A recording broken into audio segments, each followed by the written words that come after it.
When laws change, education is allowed to grow.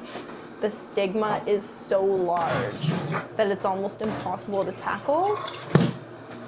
I'm from a small city town, okay? I would walk not even 5 minutes to go to school. And every time I go to school, I remember I would be like singing some kind of song, or I would just say hello to people walking there.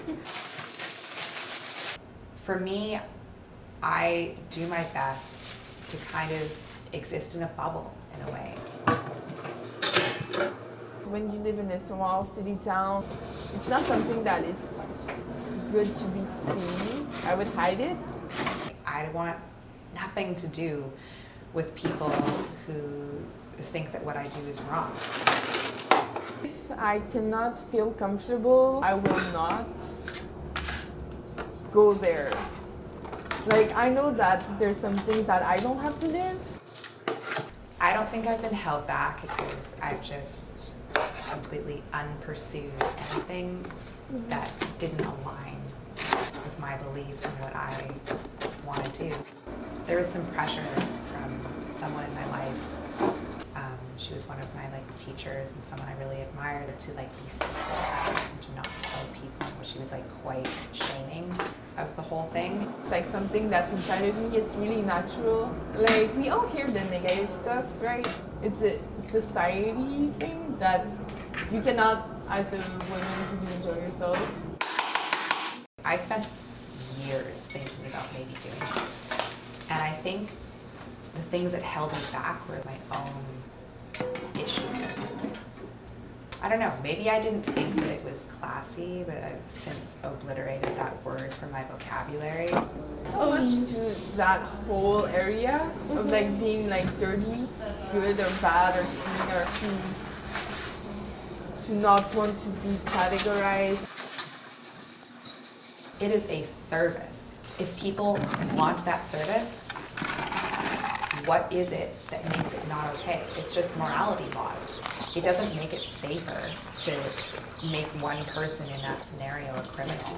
When you feel like you have to hide yourself, that's when it gets dangerous.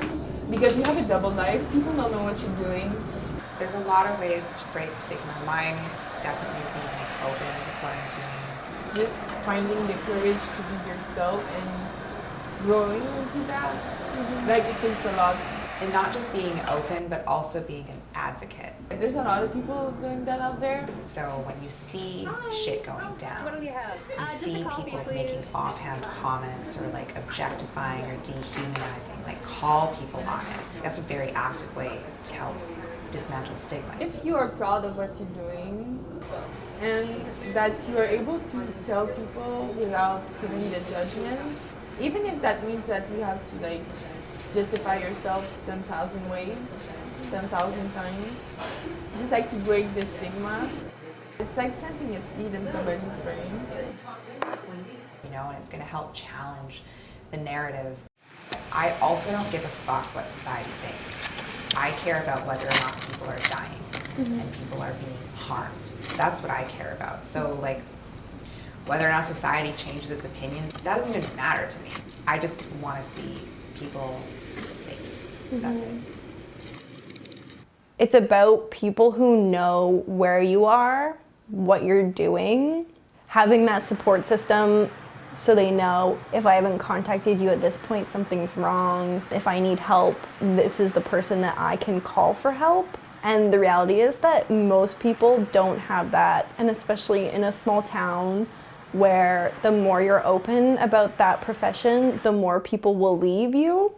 So you kind of live your double life so that you can keep friends and family, and then when something goes wrong, your whole life will explode because it will come out. People are embarrassed and ashamed of you, so they pull away.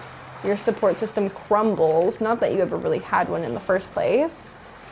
And then the cops are aware that you've put yourself in a position that's not criminalized, but it's also not supported by them.